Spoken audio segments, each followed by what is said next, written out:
الرحیم، السلام علیکم۔ آپ ویوا نیوز دیکھ رہے ہیں، میں ہوں تاج محمد جان۔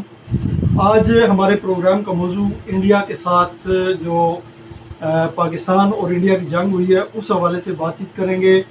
میرے ساتھ جو مہمان موجود ہیں کسی تعارف کے محتاج نہیں ہیں، بہت سارے ملکوں میں پاکستان کی انہوں نے سفارتی سطح پہ نمائندگی کی ہے اور بڑی اہم پوسٹوں پر رہے ہیں، بڑے دانشور ہیں، کتابوں کے لکھاری بھی ہیں، اور خاص طور پہ قائد اعظم محمد علی جناح اور علامہ اقبال پر جو نا انہوں نے بہت کچھ پڑھ بھی رکھا ہے اور لکھ بھی رکھا ہے، اور ان سے محبت اور عقیدت کا اس حد تک جو نا یہ ان کی عقیدت ہے کہ انہوں نے Jinnah Iqbal forum, Asian plus forum جو نا بنا رکھا ہے۔ رانا عبدالباقی صاحب، ان کی طبیعت آج کل کچھ ٹھیک نہیں ہے، صاحب فراش ہیں۔ تو سب سے پہلے تو رانا صاحب آپ کا میں شکریہ ادا کرتا ہوں، آپ نے بیمار ہونے کے باوجود ہمارے لیے وقت نکالا ہے۔ سب سے پہلے آپ کے بہت سارے چاہنے والے ہیں، ہمارے چینل پر بھی آپ کا اپنا چینل جو ہے آتش گل وہ بھی کافی عرصہ سے جو نا بند ہے آپ کی اس بیماری کی وجہ سے۔ سب سے پہلے جو نا ہم آپ کے لیے دعا بھی کرتے ہیں، اور ساتھ جو نا میں چاہوں گا کہ ہمارے دیکھنے اور سننے والے جو نا ان کو آپ اپنی زبان سے اپنی صحت کے حوالے سے بتائیں کہ اب آپ کی صحت کی کیا پوزیشن ہے، اس کے بعد پھر جو نا ہم پروگرام آگے شروع کرتے ہیں۔ جی رانا صاحب۔ بسم اللہ الرحمن الرحیم۔ بہت شکریہ آپ تشریف لائے ہیں۔ جہاں تک میری صحت کا سوال ہے، میری عمر چونکہ اب 1 جون کو 80 سال ہو جائے گی، ماشاءاللہ۔ تو میں گزشتہ دنوں تھوڑا سیڑھیوں سے سلپ ہونے کی وجہ سے تو میری کمر میں کافی کچھ سلپ ہو گئی ہیں ہڈیاں، جس کی وجہ سے چلنے پھرنے میں دشواری ہے۔ لیکن چونکہ یہ آج کا موضوع جو ہے پہلگام دہشت گردی کے حوالے سے، اور جس نے انتہائی تیزی کے ساتھ پاکستان اور انڈیا کے درمیان ایک جنگ کی شکل اختیار کر لی، تو اس پر جناب دونوں چینلوں پہ میں چاہتا ہوں کہ اس موضوع کو عوام کی آگاہی کے لیے اور حقائق کو بیان کرنے کے لیے اور ان کو سمجھنے کے لیے کہ یہ صورتحال کیوں پیدا ہوئی، اس پر ضرور گفتگو کی جائے۔ دیکھیے، جہاں تک پہلگام دہشت گردی کا تعلق ہے، یہ لائن آف کنٹرول سے کم از کم 150 کلومیٹر دور ہے۔ بالکل صحیح ہے۔ اور اس لائن آف کنٹرول کو کراس کر کے 150 میل تک دہشت گردوں کا جانا، یہ بات سمجھ میں نہیں آتی۔ انڈیا کی جہاں تک جارحیت کا سوال ہے، پاکستان کے خلاف اس سے قبل بھی وہ جارحیتوں کے مرتکب ہوتے رہے ہیں۔ بالکل صحیح ہے۔ 1971 میں انہوں نے مفتی باہنی کو ٹرین کیا، اور مشرقی پاکستان میں صورتحال جو ہے اس کو انٹرنلی بہت زیادہ خراب کیا، جس کے نتیجے میں پھر بھارتی فوج خود براہ راست وہاں پر داخل ہو گئی اور بنگلہ دیش بن گیا۔ تو یہ لیکن انڈین یونین کی یہ ایک بڑی ناکامی تھی کہ بطور طاقت بنگلہ دیش کو بنانے کے باوجود وہ اسے انڈین یونین میں ضم نہیں کر سکے، اور وہاں ایک علیحدہ آزاد مسلم ریاست آج بھی قائم ہے۔ تو اس کے ساتھ ساتھ جہاں تک انڈیا کے ساتھ اگر ہم تھوڑا سا تاریخ میں جائیں، 1965 کی جنگ میں جائیں، اس کے بعد تاشکند میں ایک معاہدہ ہوا تھا جس میں یہ کہا گیا تھا کہ دونوں ملک ایک دوسرے کے اندرونی معاملات میں مداخلت نہیں کریں گے، گریز کریں گے. بالکل صحیح. لیکن اس معاہدے کو بھی چونکہ انڈیا کی جو جارحانہ کوششیں ہیں وہ اس امر پہ بنیاد رکھتی ہیں کہ وہ کسی معاہدے پر یا ایگریمنٹ پہ وہ قائم نہیں رہتا. 1966 میں جو تاشکند کا ہوا تھا اس پہ وہ قائم نہیں رہا اور مشرقی پاکستان کو جارحیت کے ذریعے اور مفتی باہنی کو ٹرین کر کے وہاں پر حالات خراب کر کے. اسی طرح جب 1972 میں جناب ذوالفقار علی بھٹو اور Indian prime minister Mrs Indira Gandhi کے درمیان شملہ معاہدہ ہوا، اس معاہدے میں بھی یہ بات وضاحت سے کی گئی تھی کہ دونوں ملک ایک دوسرے پر حملہ کرنے سے قطعی گریز کریں گے اور ایسے حالات کو پیدا نہیں کریں گے. لیکن بعد میں کیا ہوا، 1984 میں بھارت نے سیاچین پہ حملہ کر کے دنیا کی اونچی ترین ایک جنگ کو شروع کیا اور سیاچین کے کچھ حصوں پہ قبضہ کر لیا. تو یہ انڈیا معاہدوں کے حوالے سے ان کا رویہ ٹھیک نہیں ہے، وہ خود توڑ وہ دیتے ان ہیں. پہ بالکل قائم نہیں رہتے. بالکل ایسے ہی. اسی طرح اب جو صورتحال پیدا ہوئی ہے، آپ دیکھیں انڈیا اپنی پہلگام دہشت گردی تو بات کرتا ہے، لیکن جو BLA کے جو دہشت گرد ہیں جنہیں انڈیا میں ٹریننگ دی گئی ہے، انہوں نے جو جعفر ایکسپریس کا انتہائی بھیانک دہشت گردی کا مظاہرہ کیا ہے، جس پہ پاکستان نے دنیا کو اس دہشت گردی کے پس منظر میں انڈین انوالومنٹ کو بڑے طریقے سے بتایا ہے. ثبوت بھی دیے لیکن اس کے باوجود جی ہاں پاکستان نے انڈیا کے خلاف جارحیت نہیں کی اور برداشت کا مظاہرہ کیا. تو یہ جو صورتحال ہے ٹریٹیز اور معاہدوں کے حوالے سے، اس میں یہ بھی بات بتاتا چلوں کہ پہلگام کی دہشت گردی کے بعد بھارت نے یک طرفہ طور پر انڈس واٹر ٹریٹی کو ختم کر دی. معطل کرنے کا اعلان کیا، جبکہ ورلڈ بینک جس کی مشاورت سے یہ ٹریٹی آئی تھی، انہوں نے واضح طور پہ کہا ہے کہ یہ اختیار دونوں میں سے کسی ملک کو نہیں ہے کہ اس ٹریٹی کو معطل کریں یا اس پہ عمل درآمد معطل کریں.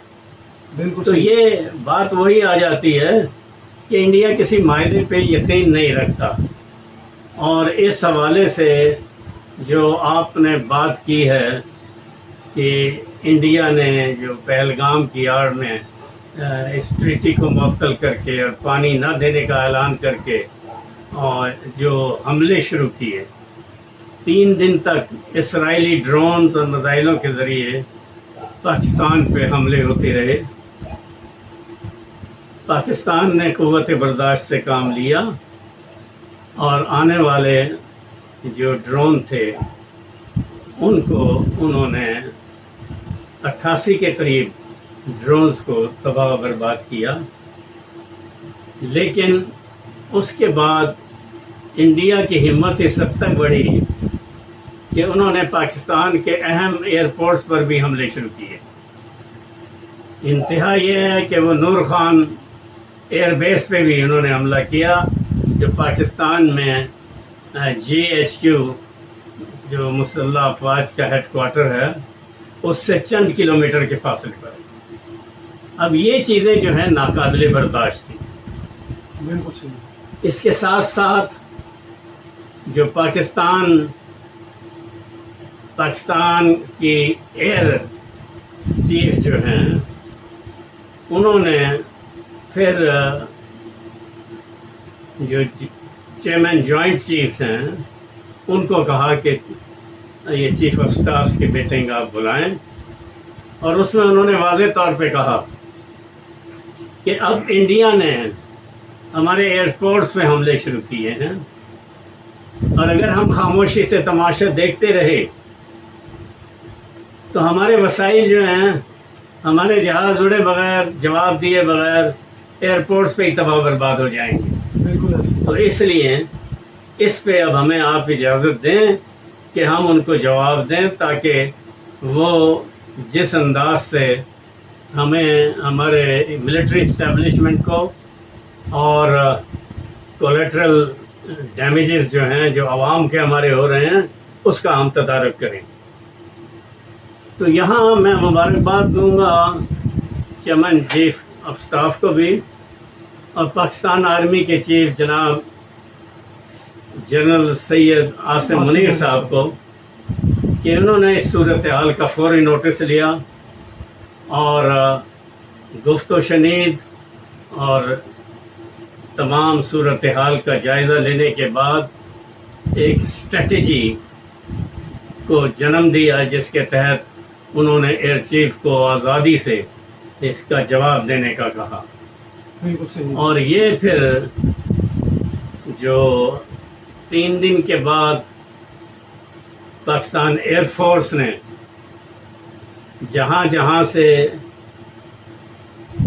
یہ ڈرون اڑ کے آ رہے تھے یا ان کے جو جنگی جہاز ہیں وہ اڑ کے آ رہے تھے، ان کو پہلے سے انہوں نے سمجھ لیا تھا کہاں ہیں، تو وہاں پر پاکستان ایئر فورس نے جس ٹیکنیکی مہارت سے جوابی حملہ کیا، اس کے بعد 2 دن کے اندر اندر انڈیا کو پتہ لگ گیا کہ ان کو بہت بڑا نقصان ہوا ہے۔ جو ہے چونکہ اس کی پشت پہ بھارت کی دہشت گرد تنظیم RSS ہے، راشٹریہ سوائم سیوک سنگھ، اور یہ انہوں نے ان کی بہت بڑی تعداد فوج، پولیس اور رینجرز میں انہوں نے داخل کی ہوئی ہے۔ اس لحاظ سے وہ یہ سمجھ رہے تھے کہ پاکستان کو وہ دبا لیں گے، اور ان کا نظریہ یہ تھا کہ وہ چاہتے تھے چونکہ یہ ایک امریکی جو اسٹریٹجی ہے اس کا بھی حصہ ہے، وہ چاہتے تھے کہ بلتستان پہ اور آزاد کشمیر پہ جو ہے وہ مزید اپنے قبضے کو مستحکم بنائیں، اور لیکن جو پہلے ہی حملے میں جو پاکستان آرمی نے اور پاکستان ایئر فورس نے جہاں سے یہ حملے ہو رہے تھے شدت کے، ان تمام چوکیوں کو بڑی مہارت سے تباہ کیا، جس کی وجہ سے جو ان کے مقاصد تھے ان علاقوں پہ قبضہ کرنے کے اس سے محروم رہے۔ بلکہ اس کے برعکس فرق یہ پڑا کہ چائنا نے لداخ میں آگے بڑھ کے ہماچل پردیش، جس کو وہ چائنیز کا علاقہ قرار دیتے ہیں، زنگناری، اس کے کافی شہروں پہ انہوں نے قبضہ کیا ہے، اور ان کے چینی نام جو ہیں وہ بحال کیے ہیں۔ تو یہ ایک دوسری سائڈ سے ان کو یہ نقصان بھی ہوا۔ تو اس کے بعد نریندر مودی صاحب جناب صدر امریکہ ٹرمپ صاحب سے ہاتھ جوڑنے پہ مجبور ہو گئے کہ جناب ہمارا بہت بڑا نقصان ہوا ہے، ہمیں فی الوقت ایک گیپ کی ضرورت ہے، تو یہ سیز فائر کرائیں۔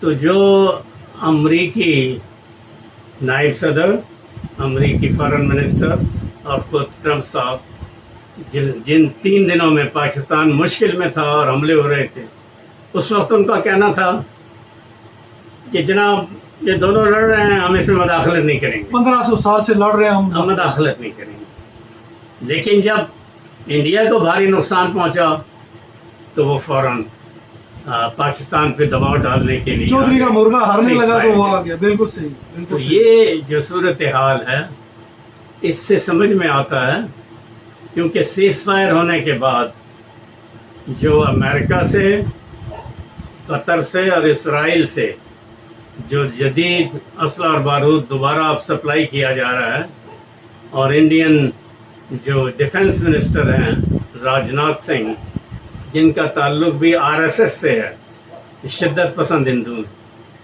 ان کا کہنا ہے کہ یہ جو ہمارا آپریشن سندور ہے یہ ابھی ختم نہیں ہوا، اس کی پہلی قسط تھی. ابھی ہم بتائیں گے پاکستان کو کہ ہم کیا کر سکتے ہیں. اسی طرح ان کے فارن منسٹر نے بھی واضح طور پہ کہا کہ یہ جو ٹرمپ صاحب نے سیز فائر کرائی ہے، اس میں جو انڈس واٹر ٹریٹی کو معطل کرنے کا ہمارے احکامات ہیں وہ برقرار ہیں، اور پہلگام پہ جو ہمارا سٹینڈ ہے کہ اس میں پاکستان انوالو ہے، وہ بھی اسی طرح ہیں. تو لیکن ہم نے سیز فائر قبول کیے. اب یہاں آپ دیکھیں، میں یہ وضاحت سے کہنا چاہوں گا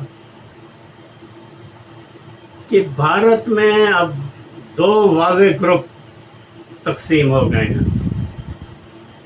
ایک گروپ جو ہے وہ نریندر مودی کے خلاف برسر پیکار ہے کہ جناب آپ نے یہ جلد بازی سے پاکستان پہ حملہ کیا ہے، جبکہ اس کی ضرورت نہیں تھی، اور نہ ہی انڈس واٹر ٹریٹی کو معطل کرنے کی ضرورت تھی. یہ مسئلے بات چیت کے ذریعے حل کیے جا سکتے ہیں. لیکن آپ یہ دیکھیں جو صورتحال ہے کہ جو انڈین آرمی کی ترجمان جو ہیں کرنل صوفیہ قریشی، دیکھیں جب کوئی ترجمان کوئی بیان دیتا ہے تو وہ اپنے چیف اور سیاسی قیادت کی منظوری سے دیتا ہے. ایسا ہی ہے. تو انہوں نے چونکہ اس بات چیت میں یہ بھی کہا کہ یہ جوابی حملے جو پاکستان نے کیے ہیں اس سے ہمارا بہت بڑا نقصان ہوا ہے. تو اس پہ جو RSS کے گنڈا عناصر ہیں انہوں نے نہ صرف یہ کہ ان کو پاکستانی ایجنٹ قرار دینے کی کوشش کی، ان کے گھر پہ حملے کیے، اسی طرح جو سکھ بھارتی ایئر چیف ہیں ان کے خلاف بھی کچھ افسروں نے ان کے خلاف بھی بدتمیزی کا مظاہرہ کیا، ان کے گھر پہ حملہ کیا گیا. RSS کے دہشت گردوں نے ان کے بچے پہ بھی تشدد کیا گیا. تو یہ جو صورتحال ہے یہ دراصل بنیاد ہے کہ انڈیا میں ٹالرنس جو ہے وہ بالکل ختم ہو چکی ہے. اس سے قبل انڈیا جو ہے نہ صرف مسلمانوں کی بابری مسجد کو تباہ کر چکا ہے، اس کے ساتھ ساتھ یہ ریکارڈ پر موجود ہے کہ عیسائیوں کے گرجوں کو بھی انہوں نے جلا کر راکھ کیا ہے، اور اس کے ساتھ ساتھ انہوں نے بہت سے پادریوں کو بھی ہلاک کیا ہے. تو یہ جو جذبہ ہے اس کی وجہ سے اب ایک نئی بات یہ ہوئی ہے کہ قیام پاکستان سے قبل جو ہندو فیملی ہجرت کر کے انڈیا گئی تھی اور انہوں نے کراچی بیکری کے نام سے بیکری کھولی، انہوں نے اس پہ بھی حملہ کیا ہے، اس پر بھی حملہ کہ کراچی کا نام ہٹاؤ. تو یہ چیزیں جو ہیں یہ اس بات پہ دلیل کرتی ہیں کہ اگر بھارت نے دوبارہ پاکستان پہ حملہ کیا، کیونکہ پاکستان نے ابھی جو جواب دیا تھا وہ ان کے پاس جو صلاحیت ہے اس کا صرف ایک حصہ استعمال کیا، ایک حصہ کافی. ابھی ہمارے پاس اس سے بڑے حملوں کو روکنے اور تباہ کرنے کی بھی اسٹریٹجی موجود ہے. تو یہ وہ بھول جائیں. اس کی وجہ یہ ہے کہ اب اگر انڈیا نے حملہ کیا تو انڈیا کو سبق لینا چاہیے سوویت یونین کی بربادی کے حوالے سے، کہ جو افغان جہاد کے نتیجے میں جب سوویت یونین نہ صرف ٹوٹ گئی بلکہ سینٹرل ایشین جو اسٹیٹس پہ انہوں نے مسلم اسٹیٹس پہ قبضہ کیا ہوا تھا وہ بھی آزاد ہو گئی، ایسٹرن یورپ کی ریاستیں بھی آزاد ہو گئیں. تو یہ میں سمجھتا ہوں کہ میری ریسرچ اور میری جو انالیسز ہے وہ یہ بتاتی ہے کہ جو انڈیا میں آلریڈی علیحدگی کی جو تحریکیں آسام اور بنگلہ دیش کے گرد جو ریاستیں ہیں جس میں عیسائی اور قبائل شامل ہیں، تو یہ انڈیا ٹوٹ جائے گا، وہ ریاستیں آزاد ہوں گی. خالستان بھی ہے سر اس کا. ہماچل پردیش پر چائنا کی نظر ہے، کچھ شہروں پہ انہوں نے قبضہ کیا ہے، وہ مکمل اس کو چھوڑیں گے نہیں، قابو کریں گے. اسی طرح جو جموں اینڈ کشمیر میں صورتحال بگاڑ کا شکار ہے، تو وہاں پر بھی اب آزاد ریاست بننے کے بالکل مواقع موجود ہیں. اسی طرح جس طرح انہوں نے گولڈن ٹیمپل کو شہید کیا تھا اور سکھوں کو بہت زیادہ ان کے خلاف ہندوستان بھر میں قتل و غارت گری کی تھی، تو وہ یہ سمجھ لیں کہ اب اگر وہ انڈین جو ایئر چیف سکھ ہیں ان کے خلاف بھی اس قسم کا مظاہرہ کرتے ہیں اور کرنل صوفیہ قریشی کے خلاف کرتے ہیں، پھر وہ جان لیں کہ سکھ جو ہیں وہ خالستان بنانے کے لیے تیار بیٹھے ہیں. تو انڈیا اگر پاکستان کے ساتھ دوبارہ جنگ کے لیے آتا ہے تو انڈیا بکھر جائے گا. دیکھیں، جہاں تک کشمیر مسئلہ کشمیر کا تعلق ہے، یہ گزشتہ 78 سال سے اقوام متحدہ کی سیکورٹی کونسل کے سامنے پڑا ہوا ہے. بالکل ایسے ہی ہے. اور بھارت کسی نہ کسی بہانے اس کے یہاں پر رائے شماری کرانے سے گریز کرتا ہے، کیونکہ یہ ثالثی سے مسئلہ نہیں ہو سکتا. یہ مسئلہ حل ہوگا رائے شماری کے ذریعے. اور پچھلے دنوں سے جو نریندرا مودی نے جو کشمیر میں صورتحال پیدا کی، کشمیر کی علیحدہ حیثیت کو ختم کیا، اور اس کے ساتھ ساتھ اس نے وہاں پر جو RSS کے دہشت گرد ہیں ان کو بسانا شروع کیا ہے. تو وہ ان کی بڑی زبردست خواہش ہے کہ یہاں پر وہ میجارٹی جو ہے ہندوؤں کی آباد کرنے میں کامیاب ہو جائے. لیکن ایسا نہیں ہوگا، ایسا ہو نہیں سکتا. اس کی وجہ یہ ہے کہ مسلمان اپنے حقوق کے لیے مقبوضہ جموں اینڈ کشمیر میں بھی متحرک ہیں، اور انہیں اب مقامی سپورٹ زیادہ حاصل ہے. اور جب سے کشمیر کا اسپیشل سٹیٹس ختم کیا ہے، تو جو بھارت کی حمایتین تھیں وہاں شخصیتیں، انہوں نے بھی یہ کہنا شروع کیا ہے کہ ہم نے غلطی کی، ہمیں بھارت کے ساتھ نہیں جانا چاہیے تھا. تو اس کا حل جو ہے وہ ٹرمپ صاحب کے بس کی بات نہیں ہے، کیونکہ یہ مسئلہ 78 سال سے تو سیکورٹی کونسل میں ہے. ٹرمپ صاحب تو 4 سال بعد چلے جائیں گے، ان کی دوسری مدت ہے، اس کے بعد نیا صدر آ جائے گا. تو یہ کیونکہ انڈیا ہمیشہ نامعلوم اور پہ قائم رہتا ہے، اور وہ اپنے مطالبات میں یہ کہتا ہے کہ دراصل آزاد کشمیر بھی ہمارا ہے، یہ بھی ہمارے حوالے. تو اس میں مجھے نہیں امید کہ ٹرمپ صاحب کو کسی قسم کی کامیابی ہوگی. یہ لفظی کارروائیاں ہیں حالات کو سمجھنے کے لیے، کیونکہ وہ جانتے ہیں کہ انڈیا کے ساتھ ان کا سیکورٹی معاہدہ بھی ہے، ان کا دفاعی معاہدہ بھی ہے. تو پاکستان جب تک نیٹو الائنس کے ساتھ تھا وہ چیز اب افغانستان سے ختم ہو چکی ہے، افغانستان آزاد ہو چکا ہے. تو پاکستان کی اب وہ حیثیت امریکہ کی نظر میں نہیں ہے. اگر ہوتی تو جو 3 دن تک حملے کرتا رہا بھارت، اس وقت اس کو روک دیتے. تو میں نہیں سمجھتا کہ ٹرمپ صاحب کو اس سلسلے میں کوئی کامیابی ہوگی. انڈیا محض آرائی پہ تو بدستور قائم ہے، لیکن جہاں تک سیز فائر کا تعلق ہے، اس میں ٹرمپ صاحب نے ایک اچھی بات یہ کی ہے کہ دونوں ڈی جی جو ہیں ملٹری آپریشن ان کو یہ آپس میں مل بیٹھ کے بات چیت کریں اور ان مسائل جو اس سے ساتھ اٹیچ ہیں ان کو حل کرنے کی کوشش کریں. تو یہ بات چیت ابھی پرولونگ ہوگی. ابھی وقتی طور پہ میں نہیں سمجھتا کہ سیز فائر فی الحال ختم ہوگی، کیونکہ اس وقت انڈیا کو پاکستان ہی نہیں، ہماچل پردیش میں چائنا کی مخالفت کا بھی سامنا ہے. بالکل صحیح. اور وہ سمجھ رہے ہیں کہ اگر وہ سیز فائر کو ختم کر کے نئی جارحیت کا مظاہرہ کرتے ہیں تو ان کو اس سے دو طرفہ نمٹنا پڑے گا.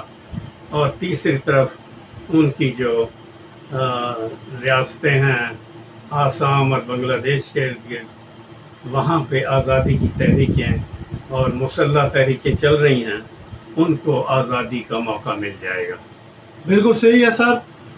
یہ بالکل آپ نے بجا فرمایا کہ اگر انڈیا فائر بندی جو ہے سیز فائر اس کو اگر ختم کرتا ہے، پاکستان پر حملے کی کوشش کرتا ہے، تو یہ ایک قسم کا خود کش حملہ ہوگا جو مودی صاحب کریں گے. اور اس کے نتیجے میں جیسا کہ آپ نے بتایا کشمیر کا معاملہ تو ابھر کے ایک مرتبہ پھر سامنے آ گیا ہے. پھر انڈیا میں بہت ساری تحریکیں آزادی کی، ان میں سب سے بڑی تحریک جو ہے وہ خالستان کی ہے. سکھ جو ہے وہ پوری دنیا میں مظاہرے کر رہے ہیں اور وہ اپنی آزادی کے لیے جو ہے جدوجہد کر رہے ہیں. تو یہ ایک اس کا ایسا خود کش حملہ ہوگا کہ یہ آزادی کی تحریکیں جو ہیں یہ بھی کامیاب ہوں گی. اور پاکستان کے خلاف اس کو جس طرح 10 مئی سے پہلے 3 دن جو ہے اس نے حملے کیے اس کو کوئی کامیابی نہیں ملی، اسی طرح آئندہ بھی جو ہے نا اس کو منہ توڑ جواب دیا جائے گا. اور آپ نے اپنے جواب میں جیسا کہ بتایا ہے کہ پاکستان نے جوابی طور پر جو کچھ کیا ہے وہ پاکستان کے پاس جو صلاحیتیں ہیں جنگ کرنے کی یا ایگریشن کو روکنے کی، اس کا ایک حصہ جو ہے 10% غالباً آپ نے ذکر کیا کہ وہ استعمال کیا، تو وہ پوری فورس ابھی تک پاکستان نے استعمال نہیں کی ہے. اس کی اور بہت ساری جہتیں ہیں سر، اس پہ لمبی گفتگو ہو سکتی ہے، لیکن چونکہ ہمارے پاس وقت بڑا تھوڑا ہے اس لیے اسی پر میں ختم کرتا ہوں. آپ کا بہت شکریہ. اور اسی کے ساتھ میں اپنے ناظرین سے بھی میں تھوڑا سا یہ کہنا چاہوں گا جو آپ کا سوال ہے. جی کہ انڈیا اب 2 مرتبہ سوچے گا پاکستان پہ حملہ کرنے سے. سر 2 مرتبہ نہیں 100 مرتبہ سوچے گا. مطلب ہے جی تو محاورتاً یہ ہے کہ 1 دفعہ نہیں مزید 2 دفعہ سوچے گا. اس کی وجہ یہ ہے کہ اب پاکستان جواب 3 دن میں نہیں فوری طور پہ دے گا. جس طرح جناب سابق وزیر اعظم عمران خان صاحب نے 2019 میں جب ان سے انڈین طیارے اندر آئے ہیں اور چیف آف ایئر اسٹاف نے ان سے پوچھا ہے تو انہوں نے فوراً کہا شوٹ ڈاؤن. تو یہ اب جنرل سید آصف منیر صاحب اب یہ انتظار نہیں کریں گے، کیونکہ انہوں نے اب اسٹریٹجی مکمل بنائی ہوئی ہے کہ ہم نے ان کا جواب کس طرح دینا ہے. اور یہ صورتحال جو ہے، جس طرح میں نے پہلے اپنے ریسرچ اور انالیسس کے حوالے سے کہا ہے کہ یہ جو جواب ہے یہ بھارت کے لیے ایک مرتبہ سوویت یونین کی طرح بھارت کو توڑ دے گا. بالکل صحیح ہے. بہت شکریہ سر آپ کا. اور ناظرین اسی کے ساتھ مجھے دیجیے اجازت. جہاں پر رہیں خوش رہیں، اپنا خیال رکھیے گا، اپنے ارد گرد کے لوگوں کا خیال رکھیے گا. آپ کا بہت بہت شکریہ. اللہ حافظ. بہت شکریہ.